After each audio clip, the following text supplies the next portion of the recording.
Darwin's theory of evolution suggests that life on Earth emerged by chance.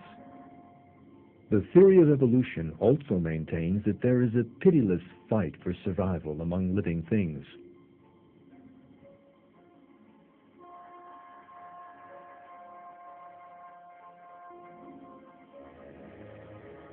According to the theory, the strong win and the weak are defeated and eliminated.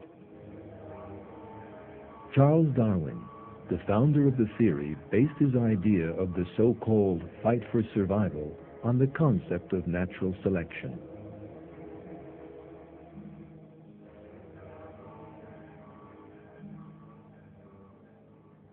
Yet Darwin, who lived in the 19th century and whose chances of making observations were extremely limited, was badly wrong.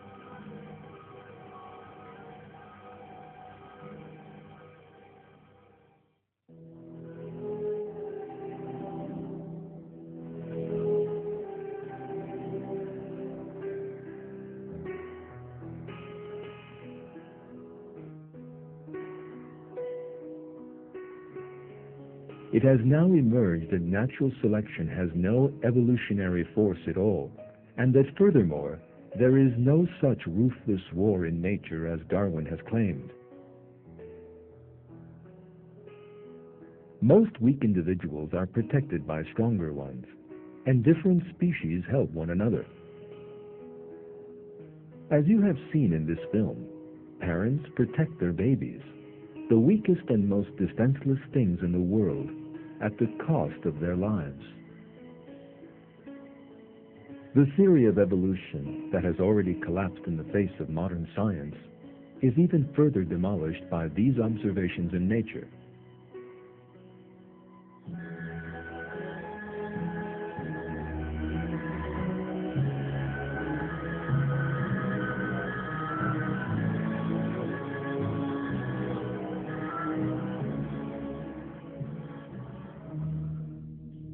In a book written in defense of the theory of evolution, Professor Cemal Yıldırım, one of Turkey's most prominent evolutionists, implicitly admits that maternal love cannot be explained by blind chance or natural selection.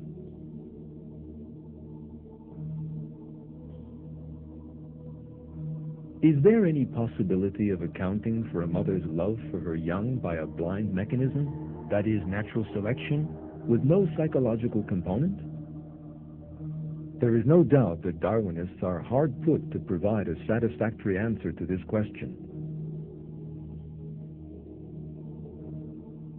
Although it is not scientific, the idea that nature consists solely of a relentless struggle for survival has been blindly defended by evolutionists, and some have even attempted to apply it to human life. Such people, devoid of such concepts as love, affection, and compassion that religion brings with it, have maintained that weak, handicapped, and sick people are condemned to elimination by natural selection, and that they have no right to life.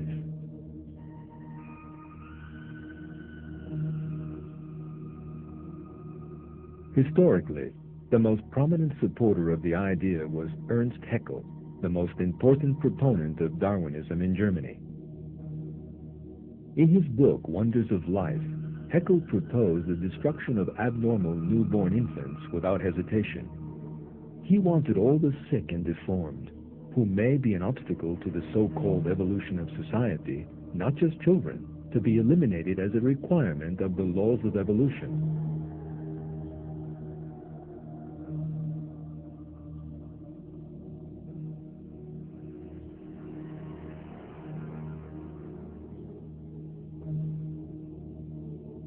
He complained that hundreds of thousands of incurable lunatics, lepers, people with cancer, etc., are artificially kept alive in our modern communities without the slightest profit to themselves or to the general body.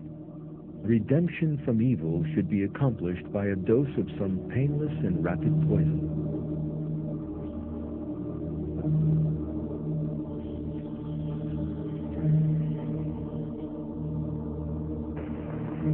Aber Deutschland wird bestehen.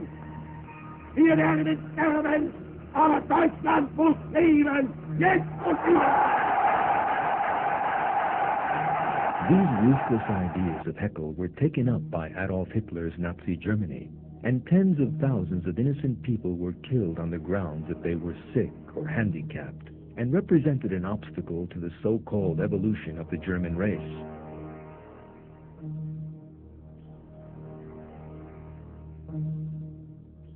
These graves belong to people murdered by the Nazis because they allegedly represented an obstacle to evolution.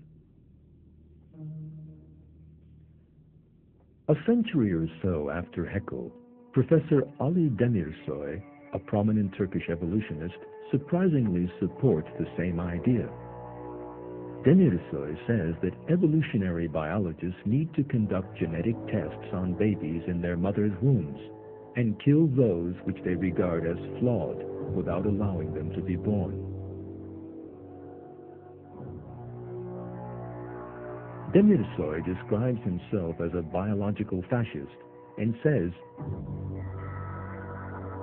"If you ask me, I'm a biological fascist, and those babies who exhibit such features at the 4th month of pregnancy need to be terminated."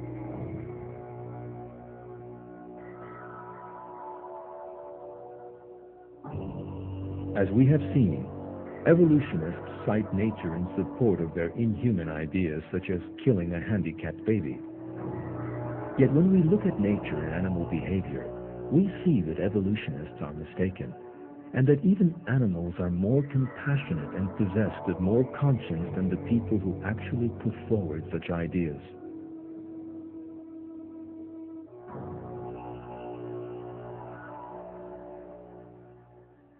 The scenes you are about to witness are an important example of how animals treat the crippled.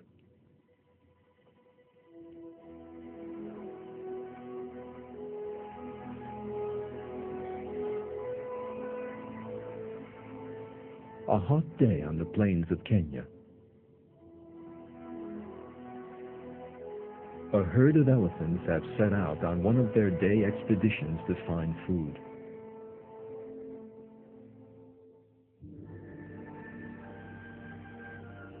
The leader of the herd is this female. It is a hot day, and this female gives birth to a calf. This lovely calf, born only a few hours earlier, never leaves its mother's side, not even for a moment. Yet there is a serious problem. The calf is finding it difficult to stand up because it has a serious problem with its front feet. These are twisted inwards, preventing the calf from standing up.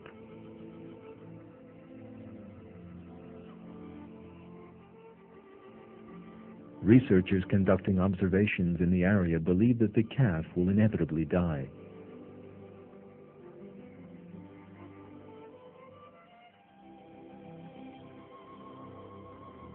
The next day, the mother elephant leads the herd. Because her calf has health problems, and she can no longer lead the herd. The herd need to carry on and look for food. But it is impossible for the calf to catch up with the herd. If the older calf wants to survive, it will have to accompany the herd. Yet it faces a grave dilemma. The mother elephant tries to use her trunk to lift the sick calf up and get it to stand.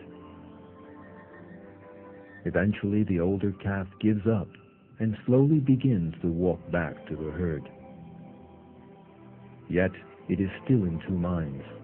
It stops and looks back. The mother elephant is still trying to lift her calf up and help it. Suddenly, the older calf screams and runs back to its mother and sick brother. Although it is rich in death, never again does it leave its mother's and brother's sides.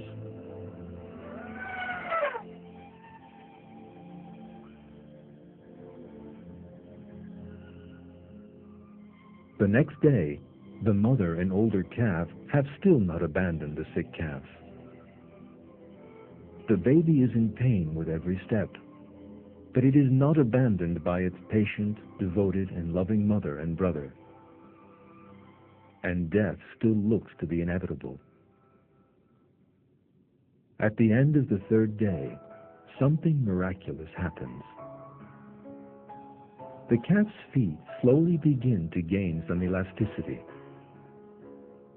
Under its mother's watchful eye, it tries to straighten up on its feet.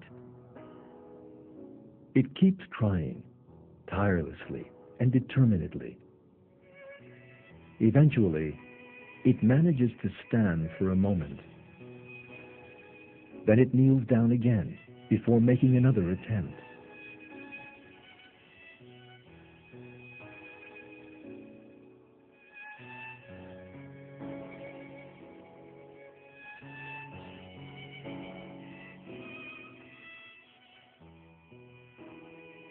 And by the end of the fourth day, it manages to stand. The mother and the other cat's patience, love and devotion have given the young cat the time and support it needed in order to survive.